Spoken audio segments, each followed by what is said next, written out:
क्या रूस और यूक्रेन के बीच जंग छिड़ चुकी है या दोनों देश जंग के मुहाने पर खड़े हैं? क्या दुनिया तीसरे विश्व युद्ध के कगार पर आ चुकी है? सोशल मीडिया पर इन दिनों ऐसे कई सवालों की बाढ़ सी आ गई है और दुनिया भी इस खतरे को भली भांति समझ रही है। लेकिन जमीनी हकीकत क्या है और क्या है जंग से जुड़े सवालों के जवाब? नमस्कार, रिपब्लिक भारत के डिजिटल पर स्वागत है आपका। मैं हूं आपके साथ विवेक शांडिल्य। दरअसल रूस और यूक्रेन के लाखों सैनिक बॉर्डर पर भारी हथियारों के साथ आमने सामने आ चुके हैं और रूस को घेरने के लिए नाटो देशों ने भी अपनी कार्रवाई तेज कर दी है।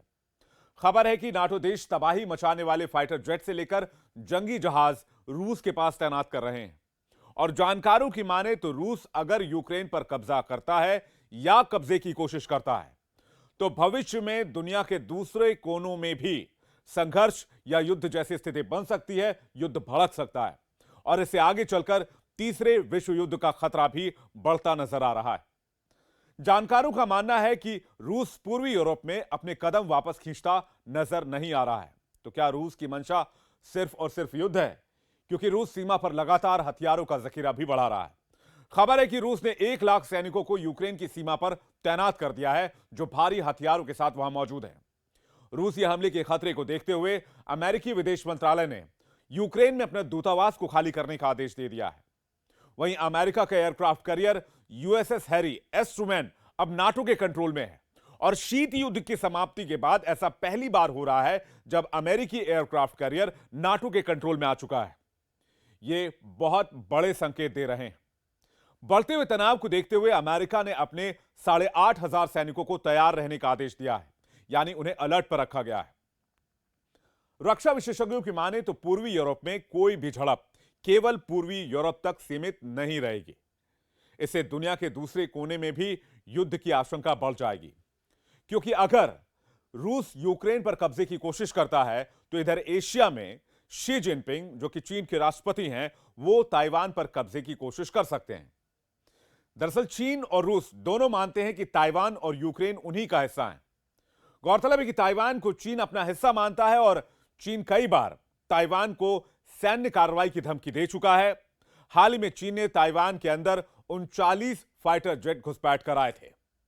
यानी संकेत साफ है कि ताइवान को लेकर चीन की मंशा ठीक नहीं है और ताइवान पर कब्जे की कोशिश चीन कभी भी कर सकता है, जिससे एशिया में भी माहौल खराब होने की पूरी आशंका है। इधर अमेरिका यूक्रेन पर रूसी हमले को लेकर लगातार चेतावनी दे रहा है। पेंटागन के प्रवक्ता जॉन किर्बी ने कुछ समय पहले कहा था कि रूस एक ऐसी प्लानिंग कर रहा है जिससे दुनिया को ऐसा लगे कि यूक्रेन उसे हमले के लिए भड़का रहा है और इस तरह रूस हमले के लिए एक बहाना तलाश रहा है। अमेरिका के राष्ट्रीय सुरक्षा सलाहकार जेके सुलिवन ने भी कुछ ऐसी बात कही थी। उन्होंने कहा था कि रूस यूक्रेन पर पूर्वी यूक्रेन में रूसी सेना के खिलाफ एक हमले की तैयारी का आरोप लगाकर हमले का बहाना ढूंढ रहा है।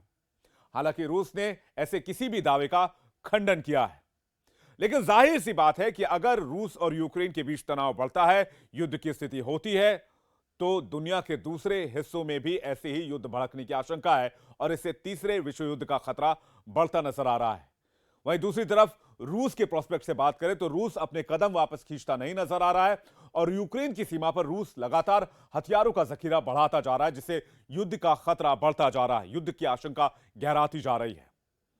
तो क्या जल्दी यूक्रेन और रूस में युद्ध देखने को मिलेगा? और अगर ऐसा होता है तो नाटो देश यूक्रेन के साथ जाएंगे और रूस और बाकी यूरोपीय देशों में, नाटो मुल्कों में भयंकर जंग छिड़ने के हालात बनते नजर आ रहे हैं। इस विषय पर आगे भी जानकारी हम आपको रिपब्लिक भारत के डिजिटल पर देते रहेंगे। अगली बार अगली वीडियो में किसी और विषय पर बात होगी। तब तक के लिए नमस्कार।